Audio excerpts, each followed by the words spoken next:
3 a.m. The city slept, but the convenience store's lights cut through the darkness, a lonely beacon. Inside, Yamato stood behind the counter, another graveyard shift. No customers, just the hum of refrigerators and the weight of hospital bills. His eyes were half-lidded, patient, used to long nights. Nothing ever happened on these shifts. Nothing ever changed. Then the automatic door slid open, and the quiet shattered. A young woman stumbled in, shoulders shaking, sobbing. Her face was a mess of tears. Dark hair stuck to her cheeks. She didn't look at him, just stood there, crumbling. Yamato didn't speak. He pulled out tissues and a hot can of coffee, setting both on the counter. She took the coffee with trembling hands and sank onto the stool by the window. For hours she sat, drinking slowly, crying softly. At dawn's first light, she stood, left the empty can, and walked out without a word. Yamato cleaned up in silence. He'd never seen anyone that broken, and he couldn't shake the feeling she'd be back. The question gnawing at him. What had shattered her? And why here of all places? 24 hours later, the store was the same. Quiet, fluorescent, lonely. Yamato checked the clock. 2:58 a.m. At exactly 3, the door slid open. She stumbled in. Same as before, tears already falling. He'd been expecting her. Not a conscious thought, more a certainty in his bones. Without a word, he placed the tissues and steaming coffee on the counter. The exact same offering. She took them with the same trembling hands, settled onto the stool by the window, and began to drink. The hours crawled. Yamato restocked shelves, wiped surfaces, but his eyes kept drifting to her silhouette. When the sky began to pale, she rose, set down the empty can, and walked out into the gray dawn. Yamato gathered the trash. He stood for a moment, staring at the door. Something unnamed had rooted itself in the store. Night after night, she returned. Always at 3, always weeping, always leaving without a word. And every morning, the same question haunted him. Who was she, and what kept bringing her here? 2 weeks bled into a rhythm, the clock's hands reaching 3, the door sliding open, the silence filling with unspoken things. Mornings, though, brought Takumi. The daytime clerk was loud, easygoing, everything Yamato's nights were not. Hey, Yamato, you've been acting weird lately. Looking over your shoulder, not sleeping? You got a ghost? Nothing like that, just tired. Tired? Man, you look like you were carrying something heavy. You can talk to me, you know. Talk about what? The woman who appears at 3 a.m. and cries until dawn. He'd sound insane. He brushed it off. Later, as the store emptied into the night, a familiar shadow moved beyond the glass. She walked in. The sobs were softer now, the shaking less. Still, she didn't speak. But for the first time, she looked straight at him. Yamato studied her under the fluorescent lights. The tears were drying. Something else lingered beneath, a profound, bone-deep exhaustion. And he knew then. This wasn't curiosity anymore. He needed to know she was all right. The question was becoming personal. One night, Takumi picked up an extra shift. He was stocking the magazine rack when the door chimed. He glanced up, and his hands froze. The woman walking in, face half hidden by hair, was unmistakable. Wait.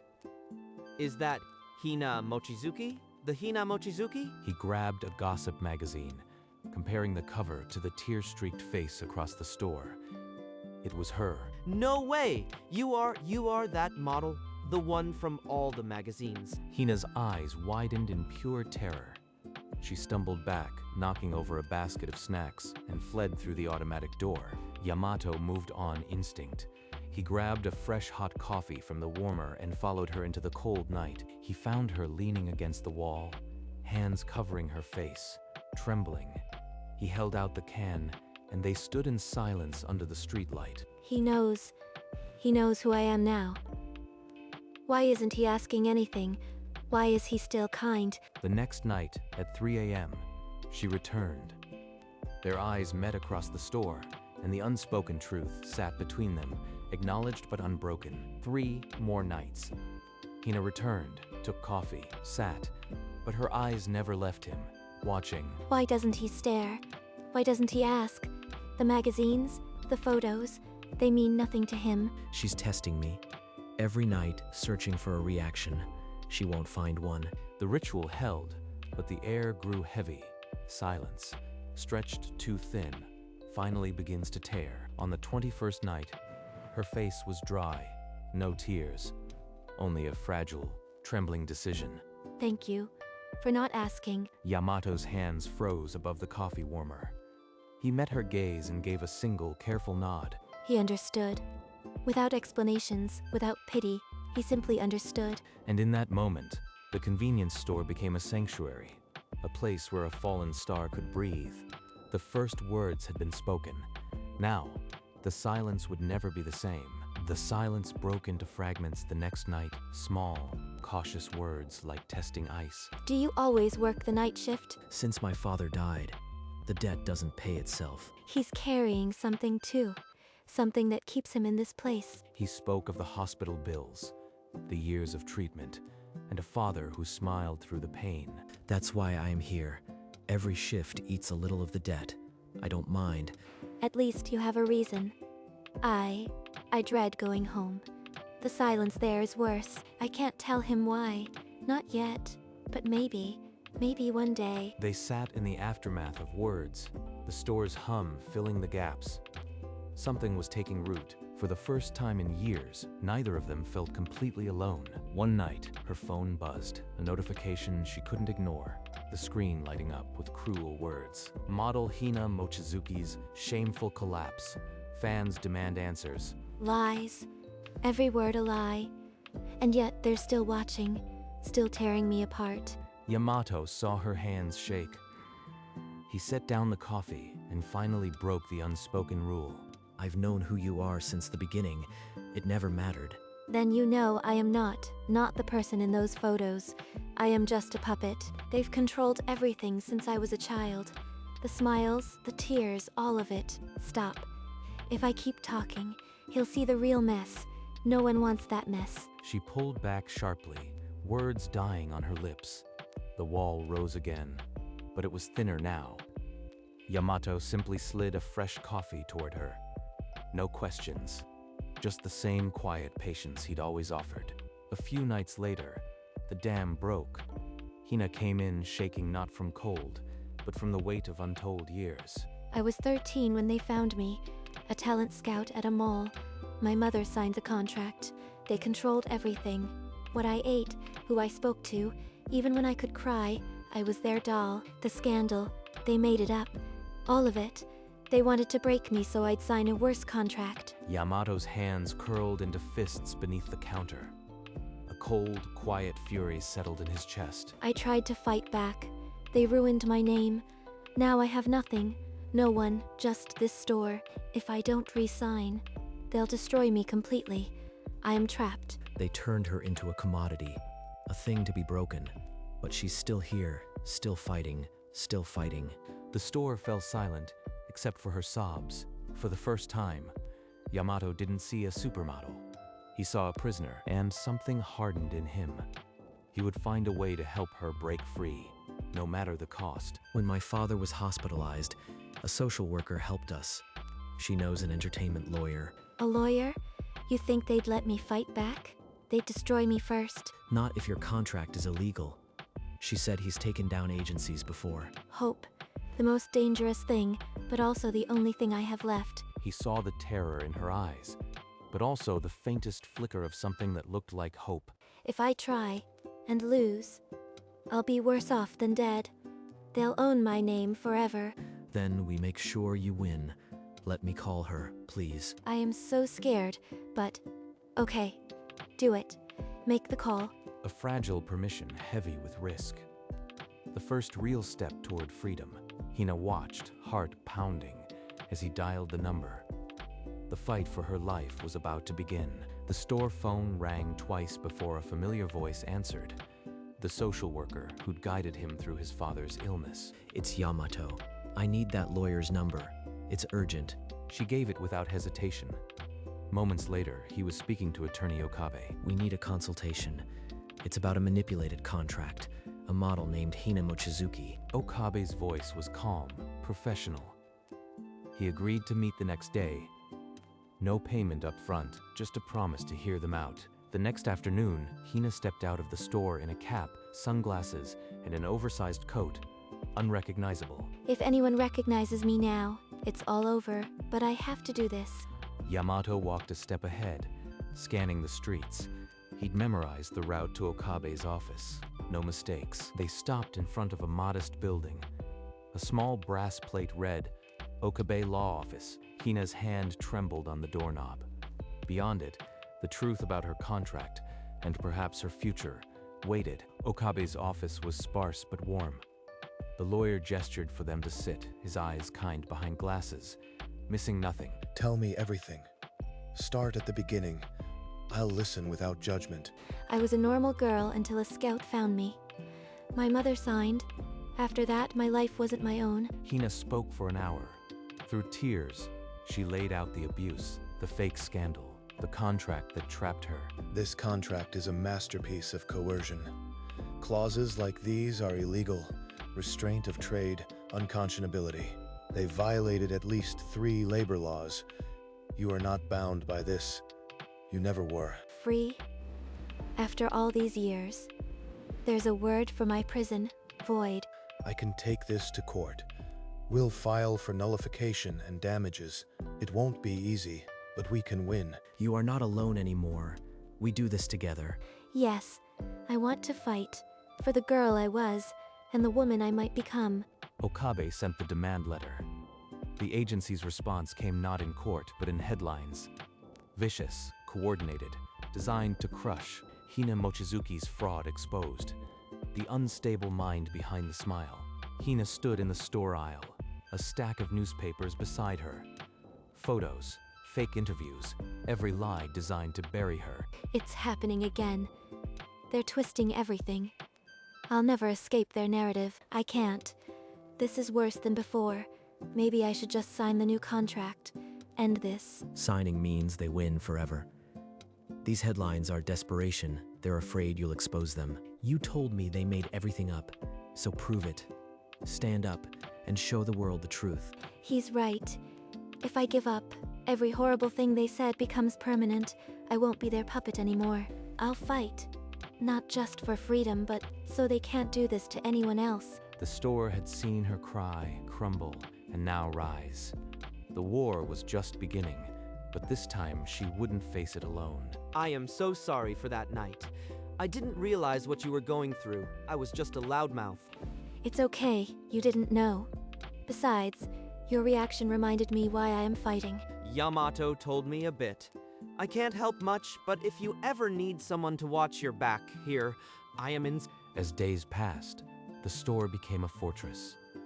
Takumi guarded the back entrance, always with a knowing nod. Yamato, when this is over, I don't want to be Hina the model anymore. I want to be Hina the writer. I've kept journals since I was 13, stories no one has ever read. I want to tell them someday. Then you will. A quiet life, writing by a window, coffee always hot. Sounds right. He sees the person I want to be, not the image they forced on me. That's everything. The dream took root in the fluorescent light, a future beyond runways and lies. But first, the gavel had to fall. The court date drew closer. But now they had more than a case. They had a shared horizon, and they'd reach it together. A letter from Okabe arrived, its weight sinking the store deeper into silence. The agency had offered a settlement. A payout, a gag order. They want me to sign away my voice, and in return, they'll stop. If I take it, the headlines stop, but I'll never be able to tell the truth. I'll be their silent doll forever. Don't think about what they'll do. Think about what you'll live with. What can you stand? Living with lies is what broke me. If I choose silence again, I'll shatter for good. I can't take it. Every word in that letter is just another chain. I'd rather lose in court than win like this. She tore the settlement offer in two, the sound cutting through the quiet like a declaration of war. Good. Then we see this through to the end. I am ready. Let them throw everything they have at me. I won't hide anymore. The path to court was set. No more compromises. only the gamble of truth against the machine that built her. Nightmares clawed at Hina as the trial drew near. She saw herself at 13, a puppet on invisible strings. Every move I made, they planned. Every word I spoke, they wrote. I never got to be me. She'd jolt awake, the dream of falling into darkness still choking her, hands of her handlers pulling her under. No matter how fast I run, the shadows catch up. Maybe they always will. Yamato found her at 3 a.m., sitting on the store floor, staring at nothing. He didn't ask, he just sat beside her. You are not alone in this. Whatever comes tomorrow, I'll be right there. I am terrified, Yamato, but I am more afraid of never speaking the truth. He handed her fresh coffee. They stayed until sunrise. No more words needed. The night before court, Hina's hands finally steadied. The terror hadn't vanished, but it had company now. The trial was hours away. She was already more free than she'd ever been under their contract. The courthouse loomed, gray and indifferent. Flanked by Yamato and Okabe, Hina climbed the steps into the unknown. Inside, the air was thick with tension. Hina took the witness stand, her voice initially a whisper. I wasn't a model. I was a product. Every smile, every tear, manufactured to sell magazines. The scandal that ruined my name, they invented it. All to break my contract and trap me further. Okabe stood, methodical and unyielding. He laid the agency's corruption bare, clause by illegal clause. This contract violates labor law, human decency, and basic contract principles. It is void. The agency's lawyer attacked, calling Hina a liar craving attention, but the judge's face stayed stone. Hina didn't flinch. She held her ground, her truth stronger than their lies. The arguments ended. The judge reserved the decision. No verdict today, only the weight of an uncertain wait. Outside the courtroom, Hina's legs gave out. Yamato caught her arm. The waiting had begun. 3 days crept by, each heavier than the last. Hina came to the store every night, not to cry, but to stare at the silent phone. The wait is a verdict of its own. Every ring could be salvation or ruin. Yamato stood beside the counter, pretending to busy himself, but his eyes were on her always. On the 4th night, the store phone shrieked. Yamato's hand trembled as he picked it up. Okabe's voice, calm and clear. We won. The contract is void. You are free, Hina. Hina's knees buckled. She caught the edge of the counter, disbelief warring with overwhelming relief. The tears came not from pain, but from years of imprisonment finally shattered. Yamato crossed the distance and wrapped his arms around her. No hesitation, no words. This is what freedom feels like. Not a headline, not a contract. His arms, this store, safety. The legal war was over. But as they held each other, a new question took its place. What now? A few days later, Hina pushed open the store door with a brightness Yamato had never seen. A folder was clutched to her chest. Yamato, I've been thinking about what free really means. I made a decision. She slid a property purchase agreement across the counter, her hand steady. I am buying this convenience store, and I am giving it to you. The whole store? This isn't real. I must have misheard. You gave me a safe place when I had nowhere. Let me give you one. This store, my debt. She's just erasing it. How can anyone do that? The court awarded damages, more than I need. I want to do this. Please, let me. Yamato's throat tightened. He had never been given anything. He'd always been the one to give. The offer hung in the air, a key to a future he had never imagined owning.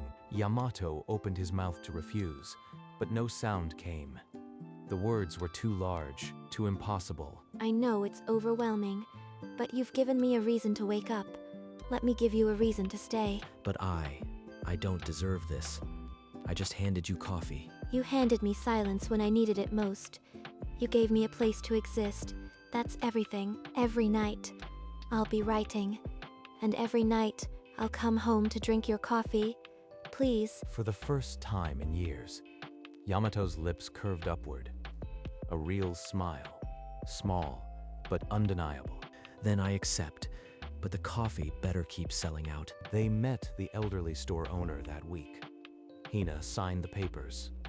Then the old man placed the keys into Yamato's waiting hand. The weight of those keys, they were more than metal.